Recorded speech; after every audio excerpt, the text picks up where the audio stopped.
Today we are analysing some stocks और उनके chart pattern को देखते हैं। तो जो पहला स्टॉक मैं आप लोगों से डिस्कस करना चाहता हूँ वो आरती इंडस्ट्री। जैसा कि इस स्टॉक को मैंने कल इस वाली कैंडल पे डिस्कस किया था कि इसके रिजल्ट अच्छे हैं और इसकी प्रॉफिटेबिलिटी भी अच्छी है, तो इस स्टॉक में आपको अपसाइड देखने को मिल सकती है। बट जैसे ही शाम को मैंने एक वीडियो में डिस्कस आपसे करा था कि यूएस की और इंडिया की ट्रेड डील लगभग फाइनल हो चुकी है और उसके ऊपर ट्वीट वगैरह आ चुके हैं। तो जैसे ही ये खबर आज मार्केट के अंदर थी तो मार्केट का गैप अप ओपन हुआ, तो ये स्टॉक भी आज अपने डे हाई के आसपास ओपन हुआ था 444 रुपये पे और ओपन हुआ था 443 पे, हाई बना है 44 का और जो क्लोजिंग हुई है 429.70 पे हुई है। वह काफ़ी अच्छी मैसिव अपसाइड थी, लगभग 15% अप था आज ये शेयर इंट्राडे के अंदर क्लोजिंग के बाद। तो इस स्टॉक को आप लोगों को रडार पे रखना चाहिए और इसका वॉल्यूम भी अच्छा था जो कि नॉर्मली 1-2 मिलियंस के आसपास रहता है। तो अगर आप आज देखेंगे तो आज इसके अंदर 14 मिलियन शेयर की बाइंग और सेलिंग का वॉल्यूम था, तो इसीलिए इस स्टॉक को आपको रडार पे रखना चाहिए। और इस स्टॉक के अंदर और भी अपसाइड देखने को मिल सकती है क्योंकि ये स्टॉक 750 के लेवल पे अवेलेबल था। ये 2025 के स्टार्टिंग टाइम में या अगस्त 2024 या वहाँ से गिरते गिरते आज आपके लिए ऑलमोस्ट, अगर आपकी आज की तेजी को भी मिला ले, आज भी स्टॉक 47% के डाउन पे वैल्यू बाइंग है। और ऐसा देखने को मिला कि मुझे आज केमिकल के स्टॉक के अंदर तेजी थी, केमिकल के अंदर, तो इसलिए ये स्टॉक मैं आपसे डिस्कस कर रहा हूँ। जो अगला स्टॉक मैं आप लोगों से डिस्कस करने जा रहा हूँ वो है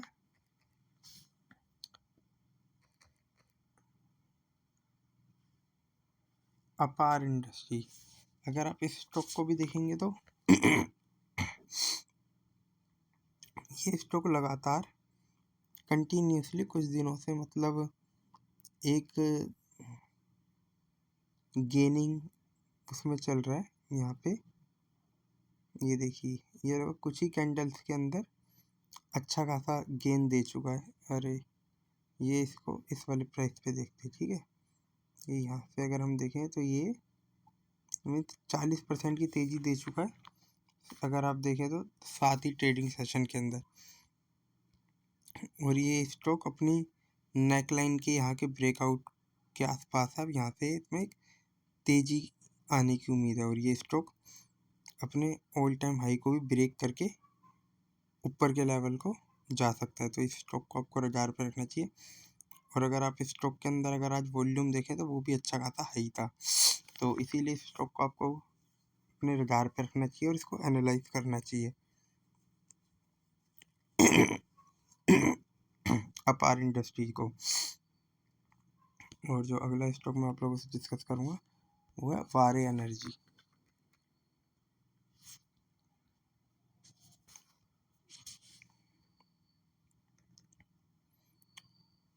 वारे एनर्जी मतलब ये सोलर के अंदर डील करते हैं।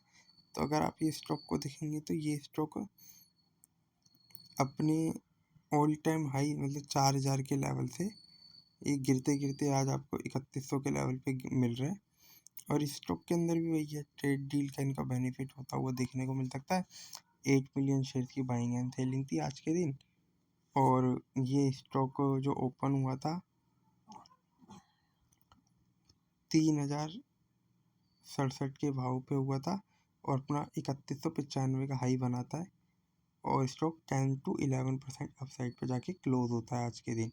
तो इस स्टॉक को भी आपको रडार पर रखना चाहिए क्योंकि जितनी भी आज की कैंडल है इसके अंदर एक थोड़ा सा गैप आ गया है, तो मे बी आने वाले टाइम के अंदर ये गैप को फिल करने आए सभी कैंडल के अंदर और फिर यहाँ से रैली दे। मे बी ये डायरेक्ट भी यहाँ से रैली दे सकता है, मगर अगर आप देखें तो यहाँ पे इसको एक रेजिस्टेंस फेस करना पड़ेगा इस वाले लेवल 3250 के आसपास। तो इसीलिए इसको अपने रडार पे रखिए और इनको एनालिसिस करिए, ठीक है। और अगला कैंड मैं आपसे डिस्कस करना चाहता हूँ स्टॉक वो एंजल वन। एंजल वन को आप देखेंगे तो ये लगभग इसी सपोर्ट पे 2100 के सपोर्ट के बाद एक रैली देता है और इस वाले लेवल पे टच करने के बाद एक डाउन आ जाता है इस पर। तो मे बी आपको इससे 2700 के लेवल से एक गिरावट देखने को मिल सकती है, क्योंकि ये स्टॉक इसी रेंज के अंदर ट्रेड कर रहा है। अगर हाँ ये 2700 को पार करता हुआ यहाँ पे क्लोजिंग देता है, मान लीजिए कल के दिन ये यहाँ पे बंद होके अगली फॉलो अप कैंडल यहाँ बंद करता है, तो ये अपसाइड के लिए निकल जाएगा, वरना तो ये फिर दोबारा ही गिरता हुआ नीचे आ जाएगा। तो इसीलिए स्टॉक मैं आपसे डिस्कस कर रहा हूँ, इसको रडार पे रखिएगा, देखिए इसमें मूवमेंट क्या चलती है। और इसके बाद जो स्टॉक मैं आप लोगों से डिस्कस करना चाहूँगा वो है बालकृष्ण इंडस्ट्री। इस स्टॉक को है ना मैंने आपसे जनवरी या दिसंबर में भी आप लोगों से डिस्कस किया था। ये देखिए ऑलरेडी एक ड्राइंग लगी हुई है कि हाँ ये इसी तरीके से कैंडल है, ये यहाँ से जैसे ही ब्रेकआउट करेगा एक अपसाइड के लिए चल जाएगा। और डिट्टो वही होता हुआ दिखा कि हाँ जैसे ही मैंने इस कैंडल से के बाहर निकला, किसी ने भी यहाँ पे ट्रेड लिया होता तो आज उसको एक मैसिव पैसा बनता हुआ देखने को मिल रहा था। तो इस स्टॉक को रडार पे रखिएगा, इस स्टॉक के अंदर और भी अपॉर्चुनिटी आ सकती है अपसाइड के लिए, ठीक है, बालकृष्ण इंडस्ट्री के अंदर। और ये स्टॉक अपने हाई से काफ़ी अच्छे डिस्काउंट पे अवेलेबल आपको दिख रहा है। 3100 के लेवल का स्टॉक आज 2500 के लेवल पे है, 20% का डिस्काउंट तो आज भी अवेलेबल है। और जो नेक्स्ट स्टॉक मैं आप लोगों से डिस्कस करना चाहूँगा वो है वेलस्पून लिविंग। ये एक टेक्सटाइल कंपनी है, टेक्सटाइल में डील करते हैं। और ये स्टॉक भी अगर आप देखें तो गैप ओपन हुआ था, फिर हल्का सा डाउन आया था 146 तक, 142 तक, और जो क्लोजिंग है वो भी अपने 140.61 पे दिए, मीन्स ऑलमोस्ट 20% के गेन पे इसने अपनी कैंडल को बंद किया। अगर ये इस वाले लेवल के बाद ऊपर क्लोजिंग दे देता है 152 के बाद, तो इसमें और भी अपसाइड ओपन हो जाएगी, जो कि 180 तक के टारगेट के लिए जाएगी।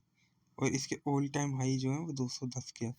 तो अभी जो भी स्टॉक मैंने आप लोगों से डिस्कस करा है, किसी भी तरह की बाइंग और सेलिंग रिकमेंडेशन नहीं है, ओनली फॉर स्टडी पर्पस। अपने सेबी रजिस्टर्ड एडवाइजर या फाइनेंशियल एडवाइजर से एडवाइस लें फॉर एनी बाइंग और सेलिंग। तो मेरे चैनल को लाइक करें, सब्सक्राइब करें, Sanam trading. Thank you for watching me, okay bye.